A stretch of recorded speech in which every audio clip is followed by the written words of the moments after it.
हरिओम. एकादशीचा संकल्प या अंतर्गत आज जाणून घेऊयात एका विठ्ठल मंदिराविषयी. आजची एकादशी आषाढ वद्य एकादशी अर्थात हिलाच कामिका एकादशी असं संबोधलं जातं. आजच्या एकादशीला तुकाराम महाराजांची पालखी जी पंढरपूरला गेलेली असते ती परत देहू मुक्कामी येत असते. या पालखीचं देहूमध्ये भव्य स्वागत केलं जातं आणि एकादशीची आरती देहूच्या मंदिरात संपन्न होत असते. आज आपण ज्या विठ्ठल मंदिराविषयी जाणून घेणार आहोत ते विठ्ठल मंदिर आहे साखळी गोवा इथलं. हा साखळी हा जो उच्चार आहे हा अर्थातच मराठी पद्धतीनं केलाय आणि आता गोव्यातल्या बऱ्याच गावांचे उच्चार आपल्याला ठाऊकच आहे की इंग्रजी पद्धतीने केले जातात. त्यानुसार ह्या गावाचं नाव कदाचित काही लोकांना सँक्वेलिम वगैरे अशा पद्धतीनं उच्चारलं तर ते बरोबर कळू शकतं. गोवा हे स्वतंत्र राज्य आहे जे काही वर्षांपूर्वी केंद्रशासित म्हणून प्रचलित होतं. आपणास हे ठाऊक आहेच. वर्षानुवर्ष गोव्यावर डच आणि पोर्तुगीजांची आक्रमणे झाली. जबरदस्तीचं धर्मांतर इथं झालं. इथल्या स्थानिकांनी अनन्वित अत्याचार सोसलेले आहेत.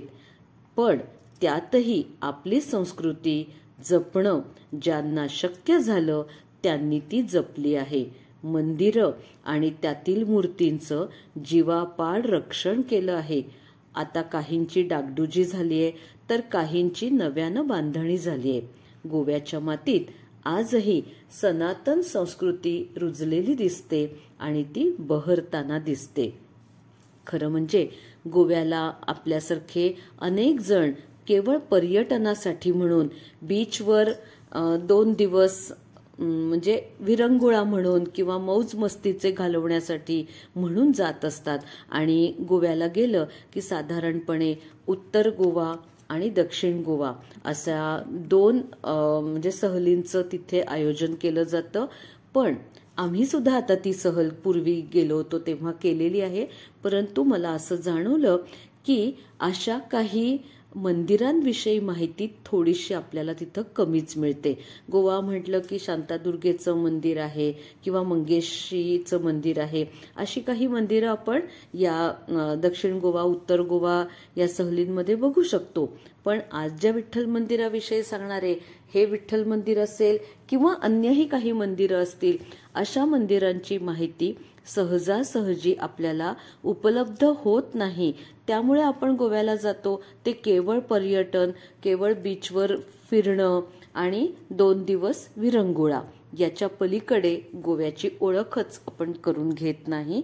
हा माझा समज. कदाचित तो पूर्णपणे बरोबर असेल असंही नाही. परंतु अशा काही सुंदर सुंदर मंदिरांची माहिती जर आपल्याला झाली तर पुढच्या वेळेला कोणी गोव्याला जाणारे असतील ती मंडळी आवर्जून अशा एखाद्या मंदिराला भेट देतील. आज आपली जी परिस्थिती आहे आपण सर्वजण जाणतो की मंदिरं जागती ठेवणं हे आपलं आता परम कर्तव्य होत चाललेलं आहे. कारण ज्या ठिकाणी मंदिरांमध्ये कुणी ये जा करत नाही त्या मंदिरांचं सुद्धा वापर कशा पद्धतीने चुकीच्या कामासाठी होतं आहे किंवा बघता बघता हे मंदिर होतं आता ते इतिहास जमा झालं असं सांगण्याची वेळ आत्ताच्या आत्ता येत्या 10-10 वर्षात आपल्यावर आलेली आहे.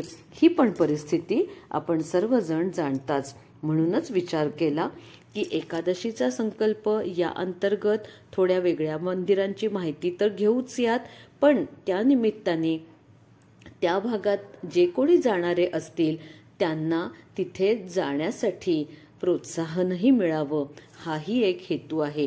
अजून एक जाणवलं ते असं की आता याच मंदिराविषयी असेल किंवा अन्यही काही मंदिरांविषयी गुगलवर आपल्याला फोटो बघायला मिळतात मंदिराचे, मूर्तीचे.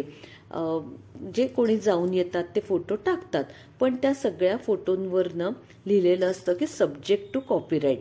असं पाहिलं की मग तो फोटो म्हणजे फॉरवर्ड करावा का नाही किंवा त्याचा स्क्रीनशॉट काढावा की नाही याविषयी मनात संदेह निर्माण होतो.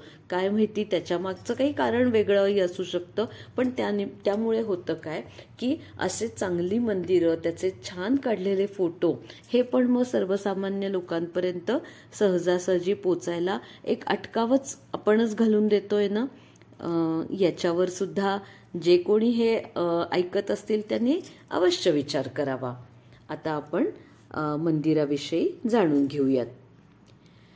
गोव्यामधलं हे मंदिर जे आहे हे साधारणपणे बिचोलीम, आपल्याला हा किनारा माहीतच आहे, तर बिचोलीमच्या आग्नेय दिशेला 8 किलोमीटर अंतरावर साखळी हे गाव आहे आणि तिथं बळवंत नदीकाठी हे विठ्ठल मंदिर आहे. गोव्याच्या स्वातंत्र्य युद्धात 70 जिल्ह्यातील राणे कुटुंबियांनी मोलाची कामगिरी बजावली आहे. हे राणे कुटुंबीय उदयपूरहून 600 वर्षांपूर्वी गोव्यात येऊन तिथंच स्थिरावलं. या राणे कुटुंबियांनी हे मंदिर बांधलं आहे. त्यांनी शके 1410 मध्ये चैत्र शुद्ध पौर्णिमेच्या दिवशी विठ्ठल मूर्तींची प्राणप्रतिष्ठापना केली. 1942 साली या मंदिराची पुनर्बांधणी झाली. हे मंदिर प्राचीन तर आहेच, शिवाय इथल्या मूर्ती पंढरपूरच्या मंदिरातून गोव्यात आल्या अशी सुद्धा आख्यायिका इथं सांगितली जाते. मंदिराची बांधणी उत्तर भारतीय पद्धतीची असली तरी गाभारा मात्र होता तसाच ठेवण्यात आला आहे. गाभाऱ्यात विठ्ठल आणि राही रखुमाईच्या मूर्ती आहेत. मूर्तीमागे चांदीची नक्षीदार कमान किंवा मखर आहे. टांगलेल्या समयांमुळे गाभाऱ्याची शोभा वेगळीच पण सुंदर दिसते आणि मूर्तीभोवती जे फुलांचे हार सजवण्यात येतात ते खास दक्षिणी पद्धतीमध्ये असतात. विठ्ठल मंदिराचा सर्व परिसर मोहक आहे. ईशान्य, पूर्व आणि आग्नेय दिशेला श्री महेश, श्री विष्णू आणि श्री ब्रह्मा या देवतांच्या मंदिरांमुळे या परिसराला वेगळीच शोभा आली आहे. विठ्ठल मंदिरावरील कोरीव काम कल्पक आखणीचं आहे. मंदिराचा कळस सुद्धा अतिशय देखणा, सुंदर आणि शोभिवंत आहे. मंदिरातील रंगीत काशिदी पाषाणही अतिशय मनमोहक आहे. मंदिराच्या शेजारी चौघड्याची म्हणून भव्य इमारत आहे आणि तिच्या गोल गोल रेखीव पायऱ्या चढण्याची एक वेगळीच मजा इथं अनुभवायला मिळते. चौघड्यासमोर एक मोठा मारुती आहे आणि त्याच्या मागे भवानीचं मंदिर आहे. मंदिराचं भव्य प्रवेशद्वार आहे. तिथं खाली जाण्यासाठी पायऱ्या आहेत. तिथं खाली उतरून गेल्यानंतर काळभैरवाचं एक मंदिर आहे. पलीकडेच पुंडलिकाचं जुनं साधारण 1000 वर्षांपूर्वीचं मंदिर आहे. या मंदिरात उत्तम लाकडी कोरीव काम असून इथला लाकडी रथ महाभारतातील कृष्ण अर्जुनाच्या रथाची आठवण करून देतो आणि हा रथ पाहणं हे या मंदिराचं एक मोठं आकर्षण म्हटलं तरी ते योग्यच आहे. चैत्र महिन्यात या मंदिराचा वर्धापन दिन खूप मोठ्या प्रमाणावर साजरा होतो. चैत्र पौर्णिमेच्या आधी 9 दिवस या मंदिरात उत्सव चालतो. निसर्गरम्य गोव्याच्या हिरव्यागार प्रदेशात साखळीचं विठ्ठल मंदिर हिरव्यागार डोंगराच्या कुशीत वसलेलं आहे. वाळवंट आणि नदीच्या संपूर्ण घाट, अति प्राचीन नैसर्गिक सगळं भोवतालचं वातावरण यामुळे या संपूर्ण परिसराची शोभा ही नेत्रसुखद अशीच आहे. या मंदिराची माहिती अर्थातच गुगलवरूनच मला मिळालेली आहे.